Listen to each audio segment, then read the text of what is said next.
지난주 목요일날 볼코르 완화가 있었죠. 미국 대형 은행들이 그로 인해서 큰 폭 상승을 했었는데 그 볼코르를 있었고, 그 다음에 금요일날 좀 이따 제가 말씀드리겠지만 스트레스 테스트가 있었어요. 그러니까 연준의 대형 은행들에 대한 스트레스 테스트가 있었는데 그 결과 굉장히 큰 폭으로 하락을 했습니다. 그래서 목요일날 약 주고 금요일날 병 주고 뭐 이런 지금 흐름이 있었는데 지난주 후반에, 근데 이 스트레스 테스트랑 볼코르 완화에 대해서는 좀 생소하신 분들이 많을 거예요. 그게 뭐야 이런 분들 많으실 텐데, 그거 묶어갖고 그 다음에 지난주에 나왔던 이슈도, 그 다음에 시장이 어떤 것들에 반응을 했는지 요거에 대해서 볼코르 스트레스 테스트 요거 묶어서 이따가 밤에 저녁에 제가 할 테니까, 그때 이제 잘 모르겠다 이게 뭡니까 이게 뭔데 시장에 이렇게 영향을 줍니까 하시는 분들은 들어오셔서 제 방송 보시면은 좀 쉽게 이해하실 수 있습니다.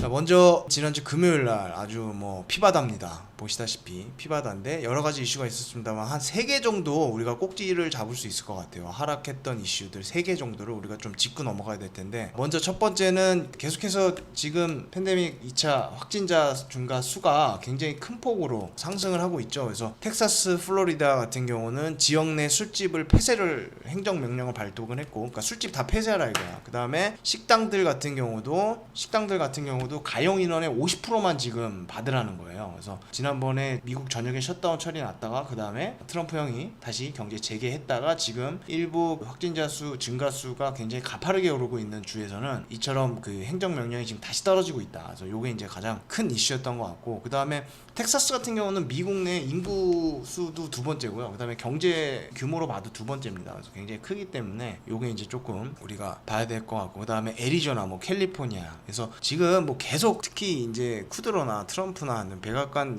인사들은 얘들아 2차 웨이브 아니야, 그리고 2차 웨이브 와도 셧다운 안 할 거야 라고 하고 있지만 지금 그렇지 않죠. 지금 실제로 보여주는 거는 확연한 2차 웨이브, 그러니까 2차 파동 있는 상황이고, 그 다음에 셧다운을 안 한다고는 얘기하지만 이런 일부 주지사들은 지금 셧다운 지금 행정명령을 하고 있습니다. 요거는 사실은 이 중앙정부랑 주지사들이랑의 이 괴리가 조금 이제 벌어지고 있는 그런 추세고, 그 다음에 바이든 같은 경우도 금요일날 맨날 마스크만 쓰고 있다가 나와서 한마디 했죠. 그래서 내가 대통령 되면 마스크 쓰는 거를 아주 의무적으로 다 할 것이다 뭐 이런 얘기도 했었고, 그래서 지금 돌아가는 꼬라지가요, 제가 보니까 이번에가 굉장히 중요할 것 같아요. 그러니까 뭐냐면 바이든 같은 경우는 셧다운 해야 된다, 아직 이르다, 경제 리오픈하는 거 이르다, 조금 더 우리가 더 조심해야 된다, 더 묶어야 된다, 해야 된다라는 지금 스탠스를 취하고 있고, 트럼프 같은 경우는 괜찮다, 이겨낼 수 있다 우리는 뭐 이러면서, 근데 만약에 지금 이게 2차 웨이브로 인해서 지난주에도 말씀드렸다시피 지금 공화당이라든지 트럼프 쪽에서는 아예 이건 생각하고 있지 않아요, 이 옵션은. 왜냐면 출혈이 너무 크기 때문에. 그래서 이대로 그냥 밀어붙일 가능성이 크고, 그래서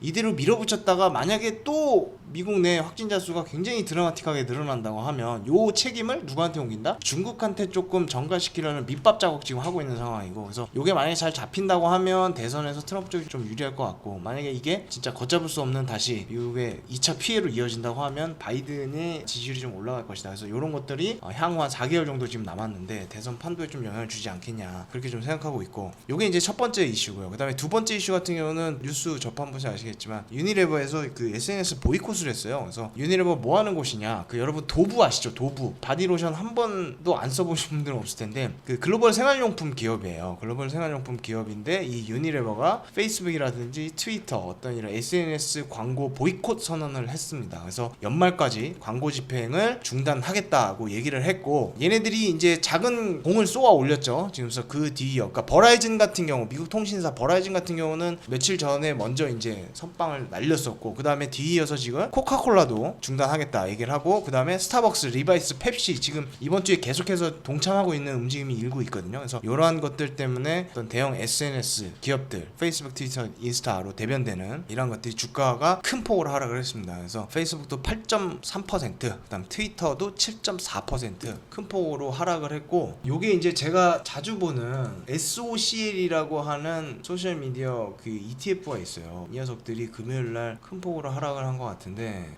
얘네들 지금 심상치 않은 움직임을 보이고 있다. 그 다음에 지금 페이스북의 탑10 광고 주는, 그러니까 유니리버 같은 경우는 작년에 한 510억, 그러니까 하나로 510억 정도 광고를 태운 그런 기업이에요. 그래서 순위를 보면 한 30위권 순위 되니까 지금까지 보이콧 선언한 기업들 중에는 가장 큰 대물이라고 보시면 되고, 그 다음에 그 위엔 누가 있느냐, 지금 보시다시피 홈데포가 1등, 그 다음에 월마트, MS, AT&T, 디즈니, 스벅도 지금 나왔다는 거야. 그러니까 스벅도. 그래서 이러한 같은 경우는 지금 시간에서 큰 폭으로 시간에 저 나스닥 지수에 좀 영향을 끼칠 수 있는 거죠. 그다음 웰스파고, 뉴욕타임즈, 크리켓 뭐 얘네들이 있는데, 어찌됐든 유니레버가 쏘아 올린 작은 공, 요게 시작됐다라고 보시면 되고, 요거는 좀 단기적인 이슈에 좀 그칠 것 같은데, 왜냐면 어찌됐든 지금 이 SNS를 통해서 기업들이 광고 매출 땡기는 그 포션이 굉장히 크기 때문에 이거를 장기적인 어떤 흐름으로 갈 것이다라고 보기에는 조금 무리가 있지만, 어찌됐든 이러한 것들이 지금 단기적인 이슈로는 충분히 우리가 증시 방향성에는 영향을 줄 수 있다라고는 봐야 됩니다. 그래서 그 다음에 요게 이제 두 번째 이슈였죠, 하락 이슈. 그 다음에 세 번째는 아까 서두에 잠깐 말씀드렸다시피 연준에서 스트레스 테스트를 했어요. 스트레스 테스트를 했는데 일단은 결론은 양호하다는 거야. 양호함에도 불구하고 지금 팬데믹 이후에 어떤 이러한 불확실성을 대변하기 위해서 지금 배당 제한하고, 그 다음에 자사주 바이백 금지하라는 명령을 내렸습니다, 연준에서. 그래서 지금 요걸로 인해서 골드만삭스 같은 경우가 그 전날 뭐 볼코를 완화하니 뭐니 해서 와 했다가 금요일날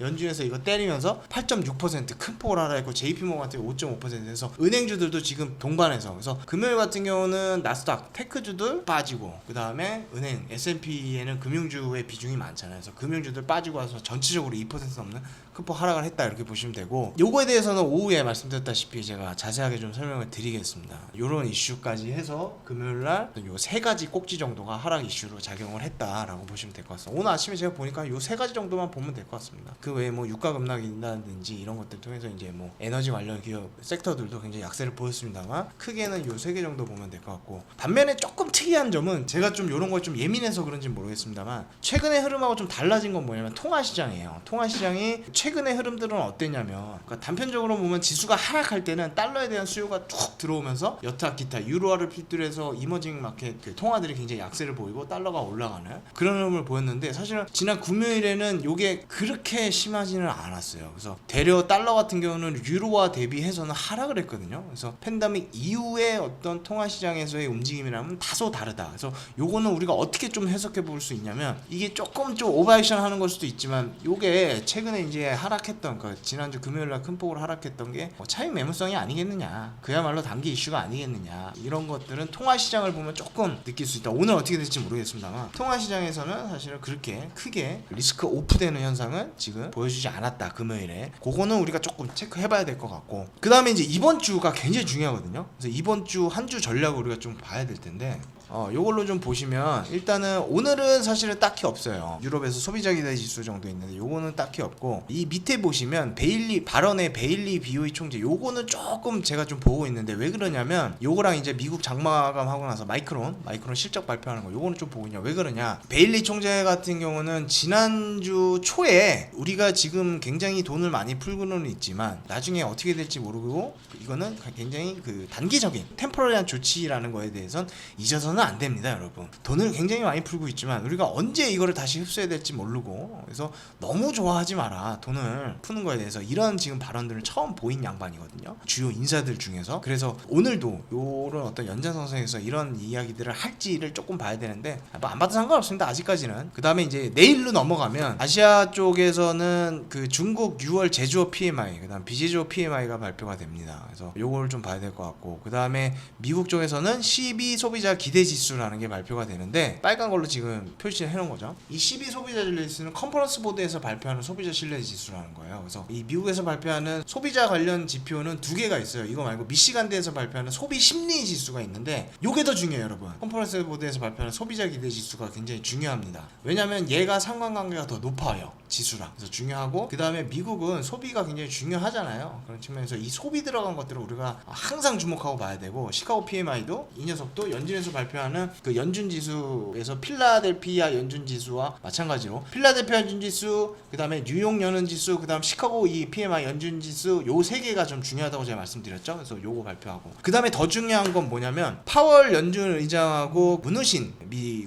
장관 둘이서 금융 서비스 위원회 보고라는 대해서 청문회 비슷하게 지금 발언이 있습니다. 요게 제일 중요하죠. 미국 같은 경우는 요거에 따라서 이제 시장의 변동성이 좀 키울 것 같다. 그 다음에 수요일로 넘어가면 중국 차이신 제조업 PMI 요거 중요합니다, 여러분. 그래서 오전에 트레이딩 하시는 분들이나 특히 코스피 같은 경우는 지금 위안화라든지 중국 증시와 굉장히 상관관계가 높기 때문에 이 수요일날 중국 차이신 제조업 PMI 요거 꼭 보셔야 됩니다. 매달 초에는요, 여러분 이 PMI 지수를 조금 많이 발표가 돼요. 각국별로 아시아도 그렇고 그다음에 유럽, 미국도 이 PMI 지수 발표가 되고 그래서 요거를 봐야 되고 그다음에 매달 첫 거래일은 ISM 제조업 지수가 발표가 됩니다. 미국에서 매달 첫 거래. 그럼 7월 1일이지 수요일이. 그러니까 미국은 6월 ISM 제조업 지수가 발표가 되고 그다음에 ADP 취업자 변동. 요거는 이제 민간 고용 지수라고 우리가 얘기하는데 보통 고용 지표 발표하는 그 주에 수요일 날 발표가 하거든요. 이 ADP는. 그다음에 금요일 날 발표가 되지. 고용 보고서는. 그래서 수요일 날. 그래서 요거는 고용 보고서의 약간 축소판이라고 보면 되는데 사실은 여러분 이 녀석 같은 경우 예전에 저 한참 매매할 때는 별로 중요하게 보던 지표가 아니에요. 왜냐면 말 그대로 민간 지표고 그다음에 얘는 월급 명세서, 그러니까 월급 대장 가지고 집계를 하는 거거든요. 그래서 변동폭이 굉장히 커요. 그래서 신뢰도가 좀 떨어진다고 해서 잘 보지 않던 지표인데 요새는 워낙에 고용 관련된 지표들이 조금 시장에서 주목을 받고 있기 때문에 얘도 덩달아 우리가 조금 봐야 되고 그 다음에 수요일날 새벽에는 FOMC 회의록이 공개가 되죠. 회의록을 통해서 우리가 지난번 FOMC에서 연준 이사들이 생각하고 있는 좀 디테일한 부분들이 나올 겁니다. 그래서 이런 것들을 좀 우리가 체크를 해볼 수 있는 게 수요일날 새벽. 여러분들 제가 지금 말씀드리는 경제 지표는요, 그 특히 이제 데이 거래, 장중 거래 하시는 분들은 그 미국 주식 단타 치시는 분들이 됐던 아니면 해외 선물이라든지 파생 단기 투자 하시는 분들은 그 시간대에 장중 변동성이 커질 수 있구나라는 거를 꼭 생각을 하시라는 의미에서 제가 시간대랑 이렇게 요일을 말씀드리는 거니까 아 그날 언제 뭐가 있구나 이거를 그냥 마냥 귀로만 듣지 마시고 생각하면서 들으셔야 됩니다. 그게 있고 그 다음에 목요일날 이제 가장 큰 이벤트가 이제 있죠. 그래서 미국 6월 고용보고서 논판 페이럴 요게 발표가 되는데 원래는 여러분 금요일이야. 금요일인데 금요일날 미국이 인디펜던스 데이로 휴장이에요. 독립기념일. 그래서 하루 땡겨갖고 금요일날 이번 주는 발표가 됩니다. 그래서 6월 고용보고서 그 다음에 실업률, 임금 상승률 요 세 가지가 지금 제일 중요하죠. 세 가지를 우리가 봐야 될 텐데 이번 같은 경우는 300만 그러니까 비농업 고용자 수 같은 300만으로 예상 컨센서스가 형성이 돼 있고 지난달에는 250만이었어요. 근데 이제 250만에서 300만이니까 지금 굉장히 좀 좋게 보는 거죠. 조금 반등할 걸로 보고 있고 그 다음에 실업률 같은 경우는 지난달에 13.3이었는데 이번에 12.3 그러니까 실업률도 조금 개선이 될 거라고 지금 컨센서스는 형성이 돼 있고 근데 이제 이것도 이건데 지난주 수정치가 발표가 될 거예요. 지난달에 수정치. 근데 지난달에 여러분 고용보고서 발표한 때 무슨 이슈가 있었어? 이거 집계 오류니 뭐니 이런 말 있었잖아요. 그래서 지난번에 그 오류의 수정을 얼마나 할 것이냐도 사실 조금 중요해요. 그래서 같이 봐야 돼. 이거 이번 주는 같이 봐야 되고 그 다음에 뭐 내구재 공장 수주 이런 거 있지만 묻힐 거고 금요일은 말씀드렸다시피 휴장 트럼프 독립기념일 뭐 발언 정도 있을 거고 그 다음에 여기는 안 나와 있는데 여러분 이거 빼고 이걸 보시면요 수요일날 보세요. 두 번째 박스의 맨 밑에 보면 여기 모터 비하이클 세일즈라는 게 있죠. 찾으셨어요? 여러분 이거 되게 중요해. 이게 왜 중요하냐면 여러분요 자동차잖아요. 이게 자동차 판매량이거든요. 예전에는 사실은 ADP 아까 이런 거보다 사실 이게 더 중요했어요. 저는 왜냐면 자동차라는 건 사실 우리가 소비하는 데서 이 자동차는 단가가 세잖아. 그래서 자동차 판매량에 따라서 그날 이게 보통 미국장 기준으로 현지시 동부 기준으로 오후에 발표가 되거든요. 그럼 오후장에 영향을 끼치는 어떤 중요한 지표 중에 하나였어요. 자동차 많이 경기가 좋고 뭐가 저희가 여유가 있으면 사람들이 자동차 판매량이 올라갈 거고 이게 굉장히 소비 지표 중에 중요한 역할을 했던 거거든. 이거 잘 모르는데 저는 알고 있죠, 여러분. 그래서 요거 수요일날 이 자동차 판매량 요것도 한번 봐야 됩니다. 일단은 이벤트는 정리가 될 것 같고 그 다음에 바로 이어서 차트로 넘어가 보죠. 차트 한 주 좀 크게 큰 틀에서 우리가 좀 잡아보면 나스닥을 기준으로 일봉인데요. 여러분 일봉보다 주봉을 먼저 봐야 돼요. 주봉을 보면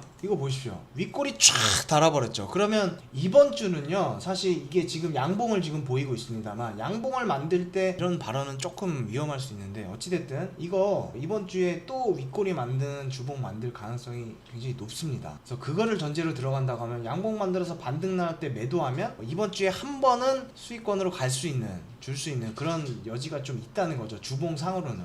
그 다음 여러분 일봉 보세요. 자 지난주 화요일날 돈터치 때 제가 말씀하셨던 거 기억하실지 모르겠습니다만 심리적인 분석으로 보면 지난번에 여기 음봉 나왔을 때 제가 그때 뭐라 그랬어요. 여기서 주구장창 이 급등을 하는 와중에 매도하고 곧버스 타고 뭐 한 사람들이 여기서 크게 한번 내려왔을 때 대부분 무슨 생각을 했을 거냐. 아이고 반가워 이제부터는 하락 시작이구나 하고 단가가 왔음에도 탈출 안 하고 그냥 이제부터 왜 그러냐 때문에 심리 자체가 이렇게 올라오는 동안 하락을 기다렸던 사람들은 이런 음봉을 딱 보면 이게 음봉이 예를 들어서 10이라고 보면 이게 10이 아니라 100으로 보여요. 이제 드디어 나왔구나, 하락이 나왔구나, 이제부터 나는 이제 고생 끝, 이제 행복 시작이다라고 했지만 어떻게 됐어? 그 이후에 빡 찍고 위로 고가 갱신해 버렸죠. 그러면 이런 상황까지 가버리면 그때 이런 마음을 가졌던 사람들이 어떻게 했냐면 올라갈 때 손절을 하거나 아니면 버티고 있는 사람들은 이제부터는 심리가 어떻게 변하냐면 아 죄송합니다, 이제는 내 단가 근처 오거나 손실이 조금만 줄면 탈출할게요. 여기서 탈출하는 것만 기다리고 있는다고. 근데 아니나 다를까 지금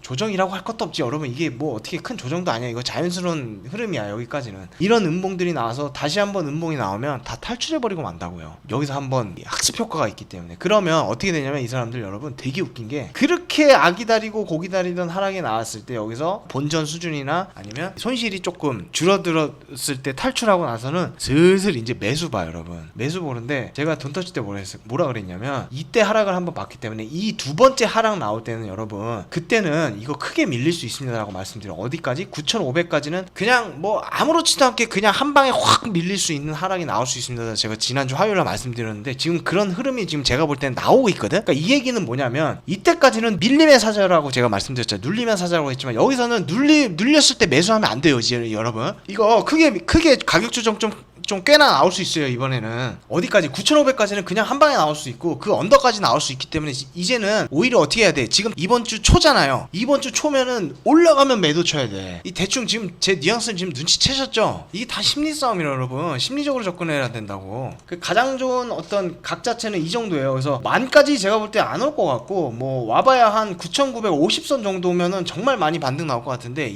여기 근처에서 최대한 유리하게 매도하는 게 이번 주 전략으로는 좋을 것 같아요. 제가 얘기하는 게 지금 어떤 뉘앙스인지 지금 이해 가시죠? 호구들의 심리를 우린 역이용해야 된다고. 그 다음 주요 이평선 지금 언더로 내려왔기 때문에 지금 이격도를 많이 줄였어요. 그래서 여기서는 바로 빠지지 않고 옆으로 기어가는 움직임 보여준다고 해도 이평들 내려오면서 한 방 맞고 또 추가 하락 나올 수 있는 거를 여지를 두고 대응해야 된다는 겁니다. 제가 볼 때는 그래요 여러분. 근데 이게요 절대적인 전략이 아니니까 그냥 참고만 하셔야 돼요 여러분. 모든 투자의 최종 판단은 누가 하는 거야? 여러분들이 하시는 겁니다. 책임도 누가 져? 여러분들이 져야 됩니다. 제가 안 져요. 그러니까 제가 보는 관점은 이래요. 그래서 이거를 참고하시라는 거지 절대 뭐 이렇게 하세요가 아니에요. 지금 제가 리딩하는 게 아니에요 여러분. 제가 볼 때는 그래요. 그래서 저는 반등 나오면 매도로 접근하려고 그래요. 이번 한 주는 이렇게 접근을 해보시고 그 다음에 다른 종목 좀 뭐 봐볼까요? 오일도 마찬가지예요 여러분. 오일도 지금 계속해서 지수랑 같은 큰 틀에서 움직이고 있기 때문에 이 녀석도 같이 공략을 해보시면 좋을 것 같고 그 다음에 골드는 뭐 지금 굉장히 깔끔합니다. 지금 굉장히 깔끔하게 움직이고 있으니까 얘는 그냥 얘야말로 늘리면 매수 쪽으로 가는 게 맞는 것 같고 이 녀석은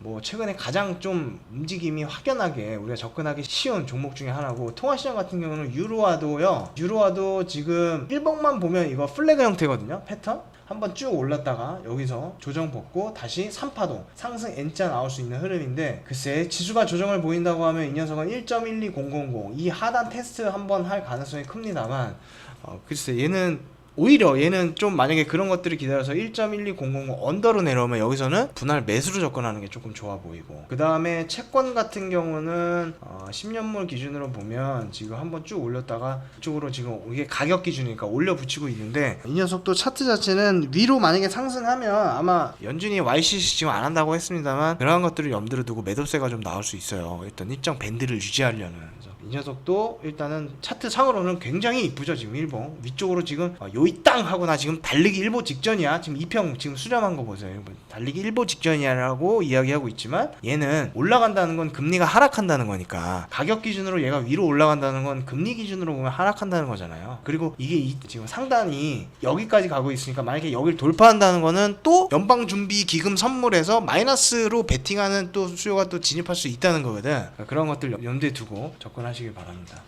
여기까지 합시다. 여기까지 하고 나머지 항상 유리하게 들어가야 돼요 여러분. 우리는 유리하게 수량 관리 잘 하시고 이번 주에 대응 이번 주는 금요일이 그 지금 독립기념일이라고 휴장이기 때문에 주 중반 큰 변동성이 나올 여지가 커요. 그렇게 한번 하시고 그 다음에 내일 또 우리 화요일날 김 부장 같이 돈터치 하니까 내일 조금 더 시장에 대해서는 자세하게 제가 말씀드리도록 하고 오늘 8시에는 볼커롤하고 스트레스 테스트 여기에 대해서 조금 디테일하게 볼 테니까 이따 저녁 8시에 뵙겠습니다.